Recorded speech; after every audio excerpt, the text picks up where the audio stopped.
আজি কেইবাদিনো ধৰি মানসিক অশান্তিত ভুগি থকাৰ বাবে আজি অগ্নিনাভ মন্দিৰলৈ বুলি গৈছিলোঁ। কিজানিবা মনটো অকণমান ভাল লাগে বুলি তালৈ গৈ এনেকুৱা আচৰিত ঘটনা এটা দেখা পালোঁ। আগতে যদিও মই ইয়ালৈ 3বাৰ আহিছোঁ, আজিৰ সৈতে 4বাৰ, কিন্তু আগতে কেতিয়াও এনেকুৱা ঘটনা দেখা নাছিলোঁ। আজি যিটো ঘটনা দেখিলোঁ বহুত ভয় খালোঁ। ভিডিঅ'টোৰ শেষত মই আপোনালোকক জনাই দিম যে ঘটনাটো কি আছিলে।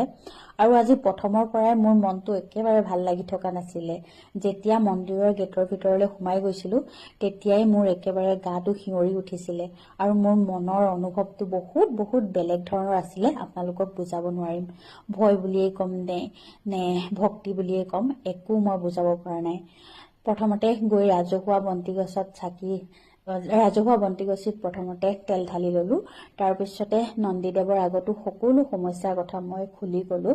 তাৰপিছত এনেকৈ অলপমান দেৰি থকাৰ পাছত দেখিলোঁ মানুহ এগৰাকী একেবাৰে ঢলি পৰিলে আৰু খুব চিঞৰিবলৈ ধৰিলে। তাৰপিছতে বাগৰি গৈ একেবাৰে মন্দিৰৰ ভিতৰ ভাগ পালেগৈ আৰু শুনিবলৈ পালোঁ যে তেওঁৰ গাত হেনো নৰসিংহ লম্ভিছে। কিন্তু আমি শুনিবলৈহে পালোঁ, ভিতৰলৈ গৈ চাবলৈ সাহস নহ'ল।